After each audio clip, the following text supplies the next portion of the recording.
Well, welcome back. And now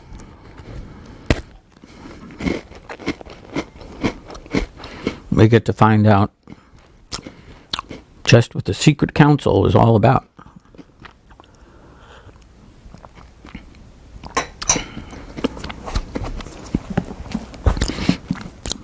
It seems that Erebus was having quite the adventure herself.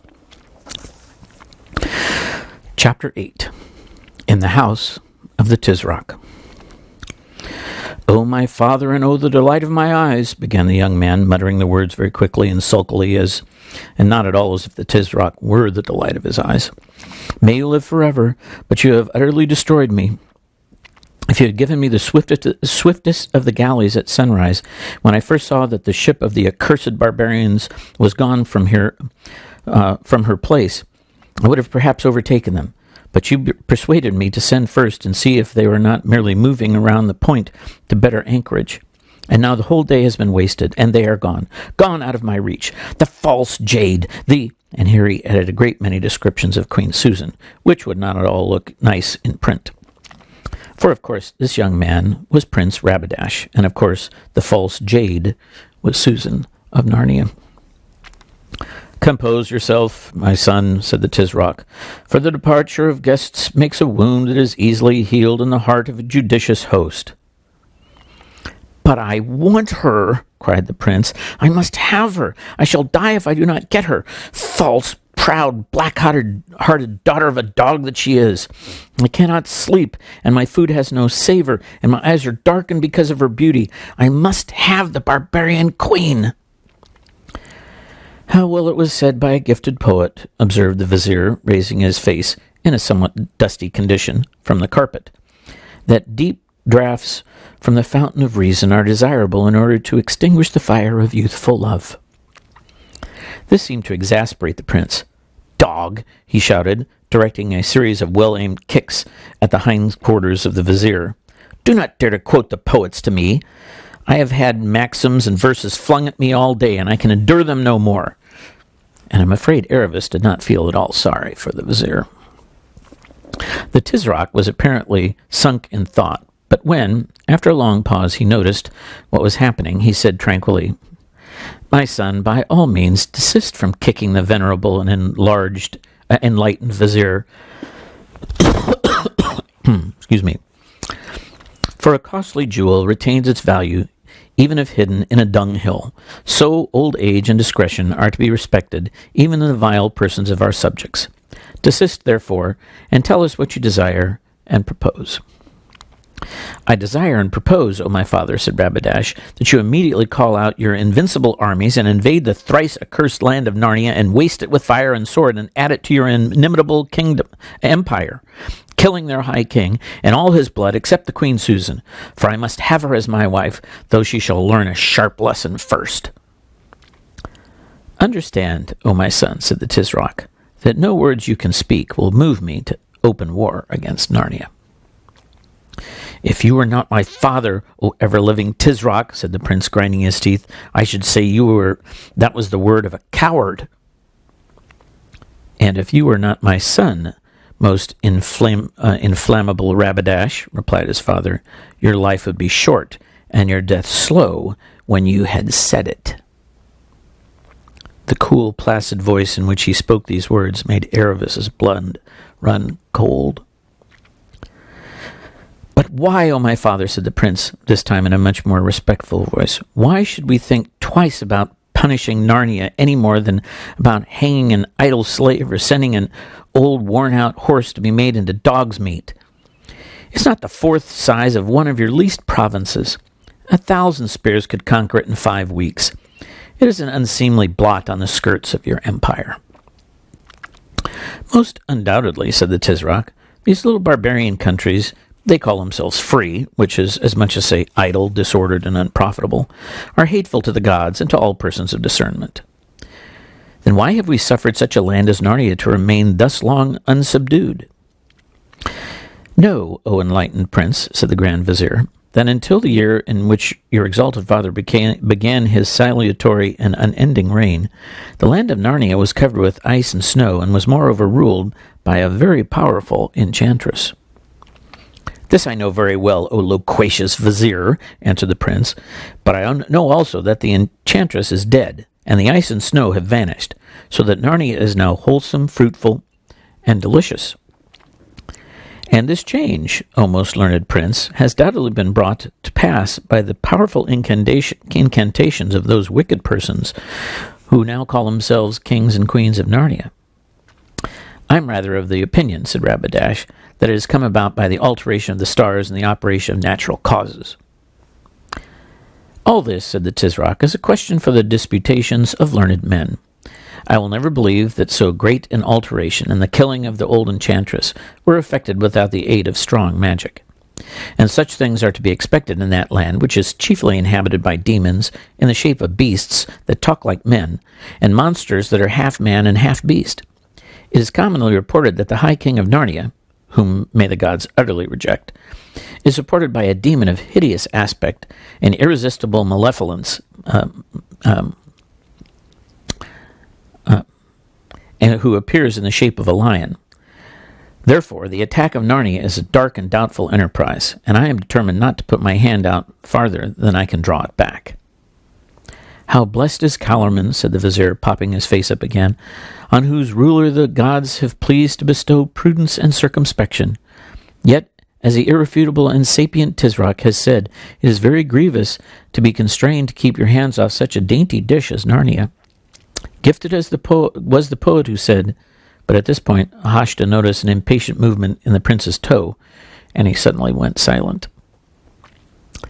It is very grievous, said the Tisroc in a deep, quiet voice. Every morning the sun is darkened in my eyes, and every night my sleep is less refreshed, because I remember that Narnia is still free. Oh, my father, said Rabadash, how if I show you a way by which you can stretch out your arm to take Narnia, and yet draw it back unharmed if the attempt proved unfortunate?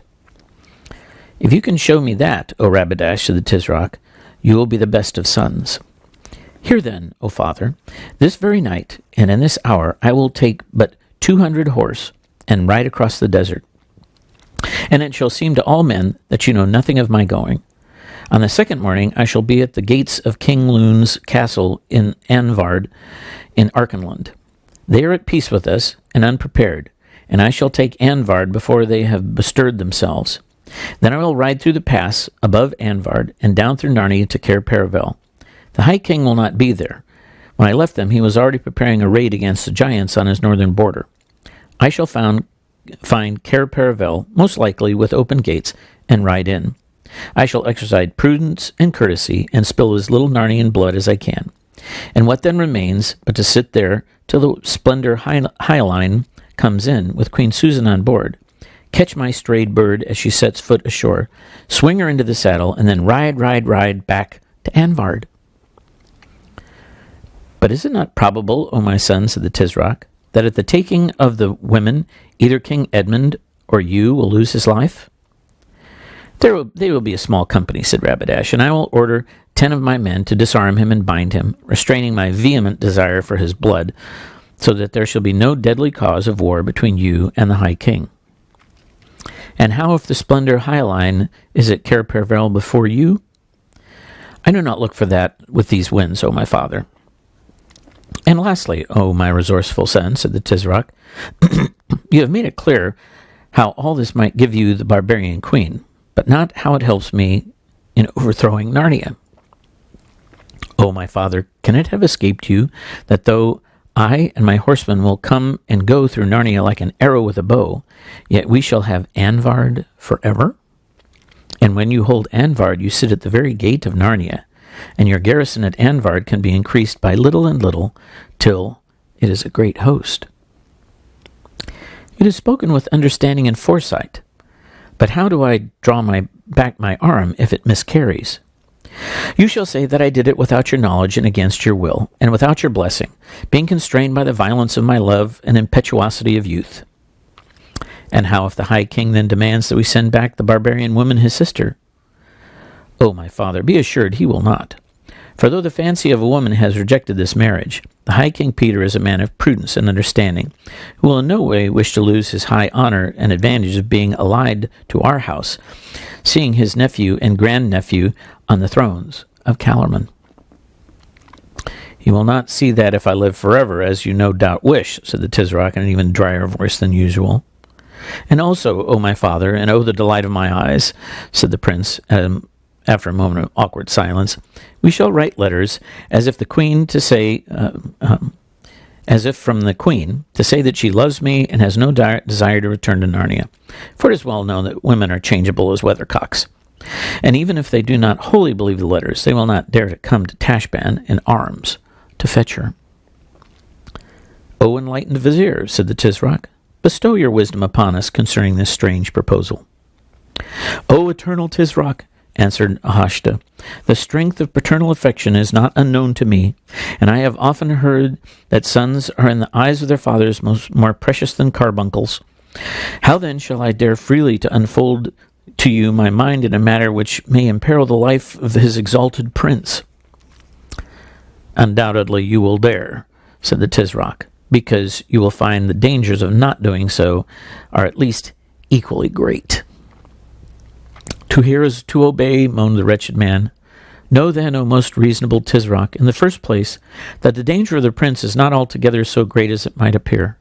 For the gods have withheld from the barbarians the light of discretion, as their poetry is not, like ours, full of choice apothegms and useful maxims, but it is all about love and war. Therefore nothing will appear to them more noble and admirable than such a mad enterprise as this. Ow! For the prince at the word mad had kicked him again. Desist, O my son, said the Tisroc, and you, estimable Vizier, whether he desists or not, by no means allow the flow of your eloquence to be interrupted. For nothing is more suitable to persons of gravity and decorum than to endure minor inconveniences with constancy. To hear is to obey, said the Vizier, wiggling himself around a little so as to get his hind parts further away from Rabadash's toe. Nothing I say will seem as pardonable, if not estimable, in their eyes as this hazardous attempt, especially because it is undertaken for the love of a woman. Therefore, if the prince, by misfortune, fell into their hands, they would assuredly not kill him. Nay, it may seem that though he failed to carry off the queen, yet the sight of his great valor and the extremity of his passion might incline her heart to him. That's a good point, old blabberer, said Rabadash. Very good. However it came into your ugly head. The praise of my masters is the light of my eyes, said Ahashta. And secondly, O Tisroc, whose reign must and shall be interminable, I think that with the aid of the gods it is very likely that Anvard will fall into the prince's hands, and if so, we have Narnia by the throat. There was a long pause, and the room became so silent that the two girls hardly dared to breathe. At last, the Tisroc spoke.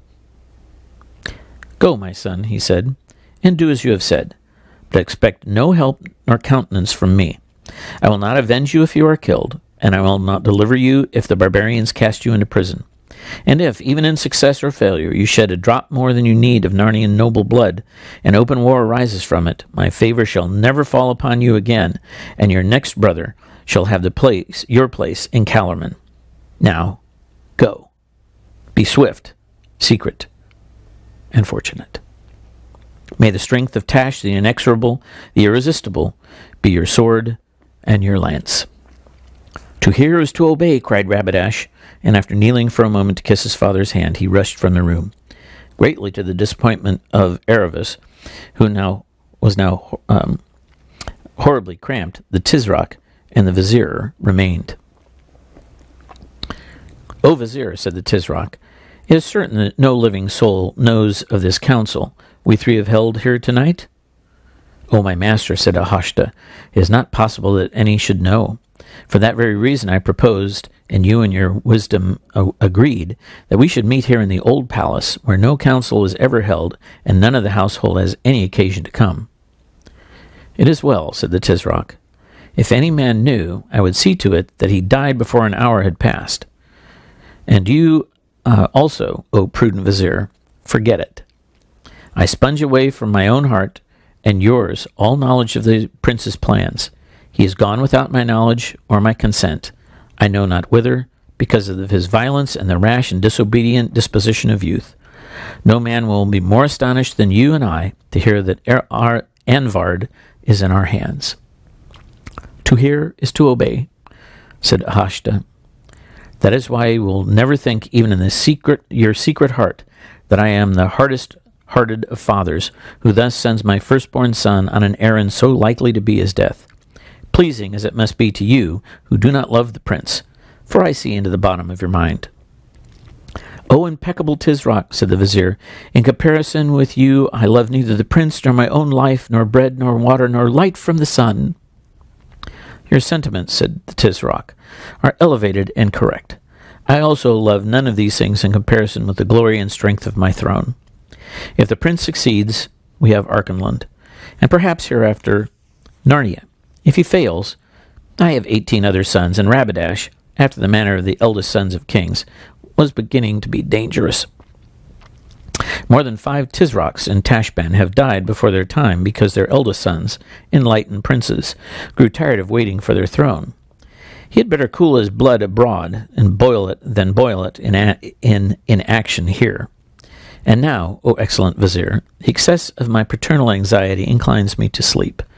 Command the musicians to my chamber, but before you lie down, call back the pardon we wrote for the third cook. I feel within me the manifest prognostics of indigestion." "To hear is to obey," said the Grand Vizier, crawling backwards on all fours to the door, rose, bowed, and went out. Even then the Tisroc remained seated in silence on the divan, till Erebus almost began to be afraid that he had dropped asleep. But at last, with a great creaking and sighing, he heaved up his enormous body, signed to the slaves to precede him with the light, and went out. The door closed behind him. The room was once more totally dark, and the 2 girls could breathe freely again. So now we know the plot. How's it going to work out? We'll find out tomorrow night. Have a good night.